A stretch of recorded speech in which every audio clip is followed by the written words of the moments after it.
ہر سال ماہ سیام آتا ہے، تراویاں، سحریاں، افطاریاں، بھوک پیاس کی شدتیں، تلاوت کلام مجید، لیکن نفس کشی کی طرف توجہ نہیں ہوتی ہے.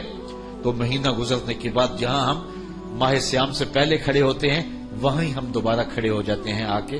تو اس پر ہمیں غور کرنا چاہیے. اللہ نے زندگی میں ایک مرتبہ میں پھر موقع اس ماہ نور کا دیا ہے، ماہ سیام کا دیا ہے. تو اس ڈھب سے، اس طریقے سے گزاریں کہ ماہ سیام گزرنے کے بعد ہمارا اندر ستھرا ہو چکا ہو، نفس ہمارے قبضے میں آ چکا ہو، باطن کی صفائی ہو چکی ہو، من کے اندر جو ہے وہ چراغاں ہو چکا ہو، اور ہم بدلے بدلے ہوں، ہم جو ہے وہ نور نور ہوں، ہم روشن روشن ہوں، ہم اجلے اجلے ہوں، ہمارے زنگ اتر چکے ہوں اور معرفت کا رنگ چڑھ چکا ہو. یہ تب ہے کہ اگر ہم اپنے نفس کو مارنے کی کوشش کریں گے. حضور نبی رحمت صلی اللہ علیہ وسلم کے کچھ فرامین سن لیجئے. ارشاد فرمایا، حضرت ابو ہریرہ رضی اللہ تعالیٰ عنہ سے مروی ہے، اذا دخل رمضان فتحت ابواب السماء وفی روایت فتحت ابواب الجنہ وغلقت ابواب جہنم وسلسلت الشیاطین وفی روایت فتحت ابواب الرحمہ. حضور نے ارشاد فرمایا، جب ماہ سیام آتا ہے تو آسمان کے دروازے کھول دیے جاتے ہیں، اور ایک روایت میں ہے کہ جنت کے دروازے کھول دیے جاتے ہیں اور جہنم کے دروازے بند کر دیے جاتے ہیں اور شیاطین جکڑ دیے جاتے ہیں. اور ایک روایت کے لفظ یہ ہیں، فتحت ابواب الرحمہ، اللہ رحمت کے دروازے کشادہ کر دیتا ہے. حضرت سہل بن سعد رضی اللہ تعالیٰ عنہ روایت کرتے ہیں، قال قال رسول اللہ صلی اللہ علیہ وسلم فی الجنت ثمانیۃ ابواب منہا باب یسمى الریان لا يدخلہ الا الصائمون. حضور نے ارشاد فرمایا، جنت میں 8 دروازے ہیں، ان میں سے ایک باب کا نام باب ریان ہے، جو صرف روزہ داروں کے لیے مخصوص ہے، اس سے صرف روزہ دار ہی داخل ہوں گے. حضرت ابو ہریرہ رضی اللہ تعالیٰ عنہ سے مروی حضور کا یہ فرمان بھی سنیے جو صحیح بخاری مسلم میں ہے، من صام رمضان ایمانا و احتسابا غفر له ما تقدم من ذنبہ. جو محاسبہ نفس کے ساتھ، جو ابھی میں نے عرض کیا، اور ایمان کے ساتھ روزے رکھتا ہے، اللہ تعالیٰ اس کے پچھلے سارے گناہ معاف فرما دے، اس کے دامن پہ گناہ کا ایک دھبا بھی باقی نہیں رہتا. یہ کرم نوازیاں ہیں. حضور علیہ السلام ماہ سیام سے قبل خطبہ دیا کرتے تھے صحابہ کو، اور ماہ سیام کا استقبالیہ خطبہ دے کے ان کو ماہ سیام کو کیسے گزارنا ہے اس کی تعلیم دیا کرتے تھے. آج یہ خطبہ جو حضور نے ارشاد فرمایا وہ آپ کے سامنے رکھوں. حضرت سلمان فارسی رضی اللہ تعالی عنہ سے مروی ہے. ویسے تو یہ 29 رمضان کا خطبہ ہے، 29 شعبان کا خطبہ ہے. حضور 29 شعبان کو دیا، اور میں اپنے وہاں 29 شعبان کو یہ خطبہ لوگوں کو سنایا کرتا ہوں، لیکن آج 29 شعبان تو نہیں ہے، اور چونکہ 29 شعبان کو میں دستیاب نہیں ہوں گا آپ کو، اس لیے وہ تھوڑا سا پہلے سنا دیتا ہوں. خطبہ سنانے کی اور سننے کی سنت ادا ہو جائے گی، لیکن وہ خاص دن کی سنت جو ہے وہ ادا نہیں ہو سکے گی. چلو یہ سی ڈی بن گئی تو آپ اس دن جو ہے وہ سن سکتے ہیں. حضرت سلمان فارسی فرماتے ہیں، قال خطبنا رسول اللہ صلی اللہ علیہ وسلم فی آخر یوم من شعبان. حضور علیہ السلام نے شعبان کی آخری تاریخ کو ہمیں خطبہ ارشاد فرمایا. کیسا منظر ہوگا کہ مسجد نبوی کا ماحول ہوگا، کھجور کی بنی ہوئی چٹائیاں بچھی ہوں گی، اور ممبر پہ آمنہ کا لال جلوہ فراز ہوگا، اور سامعین کے اندر ابو ذر غفاری بیٹھے ہوں گے، بلال حبشی بیٹھے ہوں گے، عثمان غنی بیٹھے ہوں گے، حضرت ابو بکر و عمر بیٹھے ہوں گے، مولا کائنات بیٹھے ہوں گے، حضرت کعب بیٹھے ہوں گے. کیسے جگمگ جگمگ تاروں میں مہتاب کا عالم کیا ہوگا، کیسے منظر ہوں گے. حضور علیہ السلام نے خطبہ ارشاد کیا. ماحول تھا مسجد نبوی کا. حضور نے خطبہ ارشاد کیا، فقال یا ایھا الناس، کہا ہے لوگو، قد اظلکم شہر عظیم شہر مبارک شہر فیہ لیلۃ خیر من الف شہر. حضور نے ارشاد فرمایا، لوگو تمہارے اوپر ایک مہینہ جلوہ فراز ہو رہا ہے جو بہت بڑا مہینہ ہے، بڑا عظیم مہینہ ہے، جو مبارک مہینہ ہے.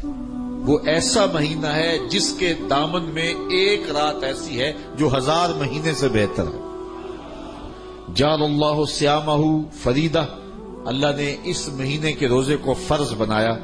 وقیام لیلۃ تطوعا، اور اس کی رات کے قیام کو نفل بنایا، من تقرب فیہ بخصلۃ من الخیر کان کمن ادى فریضۃ فیما سواہ، اور جس نے کوئی اس مہینے میں بھلائی کی تو وہ ایسے ہے کہ جس طرح اس نے فریضہ ادا کیا. اگر کسی نے نفل ادا کیا تو ایسے ہے جس طرح اس نے فرض ادا کیا. ومن ادى فریضۃ فیہ کان کمن ادى 70 فریضۃ فیما سواہ، اور جس نے اس مہینے میں ایک فرض ادا کیا اللہ تعالیٰ اس کو 70 فرضوں کا ثواب عطا کرے. وہ ایسا جس طرح اس نے 70 فرائض ادا کیے. وہو شہر الصبر، وہ صبر کا مہینہ ہے. والصبر ثوابہ الجنہ، اور صبر کا ثواب جنت ہے. وشہر المواسات، ایک دوسرے سے پیار کرنے کا، ہمدردی کرنے کا مہینہ ہے، دکھ بانٹنے کا مہینہ ہے، لوگوں سے محبت کرنے کا مہینہ ہے. وشہر یزاد فیہ رزق المومن، یہ وہ بابرکت مہینہ ہے جس میں مومن کا رزق بڑھا دیا جاتا ہے.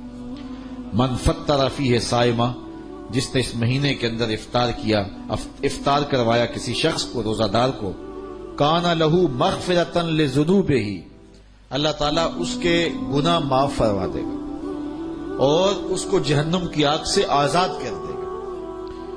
وکان لہ مثل اجرہ، اور روزہ رکھنے والے کو جتنا اجر ملا روزہ افطار کروانے والے کو بھی اتنا ہی اجر دیا جائے گا.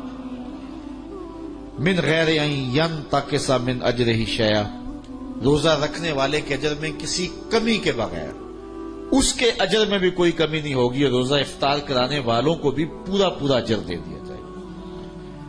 قلنا یا رسول اللہ صلی اللہ علیہ وسلم، صحابہ فرماتے ہیں ہم نے عرض کی اے اللہ کے پیارے حبیب، لیسا کلنا ناجد ما نفطر بہ الصائم، ہم میں سے سارے تو ایسے نہیں ہیں کہ جو روزہ دار کو روزہ افطار کروا سکے. غریب لوگ بھی ہیں، مسکین لوگ بھی ہیں، تو سارے لوگ تو ایسے نہیں ہیں کہ جو روزہ دار کا روزہ افطار کروا سکے. تو حضور نے کیا ارشاد فرمایا، سنیے. فقال رسول اللہ صلی اللہ علیہ وسلم یؤتی اللہ ھذا الثواب، اللہ تعالیٰ یہ روزہ افطار کروانے کا ثواب عطا کرتا ہے. من فطر صائما، جو کسی کو افطار کروائے، علی مذقۃ لبن، دودھ کے ایک گھونٹ سے، او تمرۃ، یا ایک کھجور سے، او شربۃ من ماء، یا پانی کے ایک گھونٹ سے. لازمی نہیں ہے کہ بہت سموسے پکوڑے بہت کچھ پڑے ہوئے ہوں اور بڑی فرنیاں شرنیاں ہوں، نہیں، اگر صرف ایک گھونٹ پانی کا پلا دیا، ایک لسی کا گھونٹ پلا دیا، ایک کھجور کھلا دی، تو حضور نے ارشاد فرمایا اللہ اس کو بھی پورا روزہ افطار کرنے کا ثواب عطا فرمائے. اور آگے فرمایا واشبع صائما، اور جس نے شراب ہو کے کھلایا، اس کو صحیح پوری فل افطاری کروائی، تو اس کا اجر کیا، سقاہ اللہ من حوضی شربۃ لا یظمأ حتی یدخل الجنہ. حضور فرمایا اللہ اس کو حوض کوثر سے جام پلائے گا یہاں تک کہ وہ جنت میں داخل ہو جائے گا، اور جنت میں داخل ہونے تک 50,000 سال کا دن ہوگا، اس کو دوبارہ پیاس بھی نہیں لگے گی. جب جام کوثر مل گیا، جس نے ایک گھونٹ میں پی لیا، اس کو پھر پورا حشر کا دن پیاس نہیں لگے گی. وَهُوَ شَهْرٌ أَوَّلُهُ رَحْمَةٌ، فرمایا یہ وہ مہینہ ہے جس کا پہلا عشرہ رحمت ہے. وَأَوْسَطُهُ مَغْفِرَةٌ، اور جس کا درمیان والا حصہ مغفرت ہے. وَآخِرُهُ عِتْقٌ مِّنَ النَّارِ، اور آخری عشرہ جہنم سے آزادی کا پروانہ ہے. اور آگے ارشاد فرمایا وَمَنْ خَفَّفَ عَنْ مَمْلُوكِهِ فِيهِ، جس نے اپنے مزدور کو، اپنے غلام کو، اپنے ملازم کو، اپنے ماتحت کو آسانی دی، تخفیف دی، نرمی کی، اس سے تھوڑا کام لیا، غفر اللہ لہ وآتقہ من النار، اللہ اس کے گناہ بھی بخش دے گا اور اس کو جہنم کی آگ سے آزادی بھی عطا فرمائے. تو یہ وہ بابرکت مہینہ ہے جو اللہ کی رحمتوں اور کرم نوازیوں کا نور ہے. حضور علیہ الصلوۃ والسلام نے ارشاد فرمایا لکل شیء زکات وزکات الجسد الصوم، ہر شے کی ایک زکات ہوتی ہے، مال کی زکات بھی ہے، پھل کی زکات بھی ہے، فصل کا عشر بھی ہے، ہر شے کی زکات ہوتی ہے. جسم کی زکات روزہ ہے، تو روزہ جسم کی زکات ہے، باطن کا تزکیہ ہے، من کا چراغاں ہے، نفس کی سرکوبی ہے، شیطان سے بچاؤ کا ذریعہ ہے، اور دوزخ سے ڈھال ہے، اللہ کی رحمتوں کا حقدار کرتا ہے. اور اس کی کرم نوازیاں ہمیں نصیب کرتا ہے۔ خوش نصیب ہیں وہ لوگ جو ماہ سیام کو پورے خشوع و خضوع سے گزارتے ہیں۔ ایک اور روایت کے لفظ سنیے، حضور نے ارشاد فرمایا الصیام والقرآن یشفعان للعبد، قرآن اور رمضان روزہ قیامت کے دن بندے کی شفاعت کریں گے۔ قرآن بھی شفاعت کرے گا اور روزہ بھی شفاعت کرے گا۔ یقول الصیام اے رب انی منعتہ الطعام والشہوات بالنہار فشفنی فیہ، کہے گا مالک میں اس کو کھانے سے روکا، میں اس کو پینے سے روکا، میں اس کو شہوات بدنیاں سے روکا دن کو، میری شفاعت اس کے حق میں قبول کر لے۔ وَيَقُولُ القرآن، قرآن کہے گا مَنَعْتُهُ النَّوْمَ بِاللَّيْلِ، اے مالک میں نے رات کو سونے سے روکا، ساری رات کھڑے ہو کے تراویح سنتا رہا، سحری کے وقت اٹھ کے قرآن پڑھتا رہا، فَشَفِّنِي فِيهِ، تو میری شفاعت اس کے حق میں قبول کر لے۔ فَيُشَفَّعَانِ، اللہ رمضان کی شفاعت بھی قبول کر لے گا، اور اللہ تعالیٰ جل شانہ قرآن کی شفاعت بھی قبول کر لے گا، اور اللہ تعالیٰ اس شخص کو جنت عطا فرما دے گا۔ تو اس مہینے کے اندر کثرت کے ساتھ صدقات کریں، کثرت کے ساتھ خیرات کریں، کسی کا دل نہ دکھائیں، جھوٹ نہ بولیں، اپنی نظر کی حفاظت کریں۔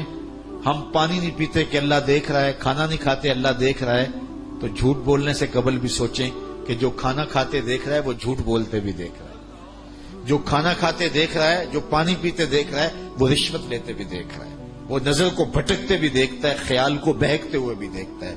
تو اس مہینے میں خاص طور پہ اس مہینے کو اللہ کی رحمتوں اور کرم نوازیوں کی لوٹ سے لگی ہوتی ہے۔ اس مہینے کے اندر رحمتوں کے می برس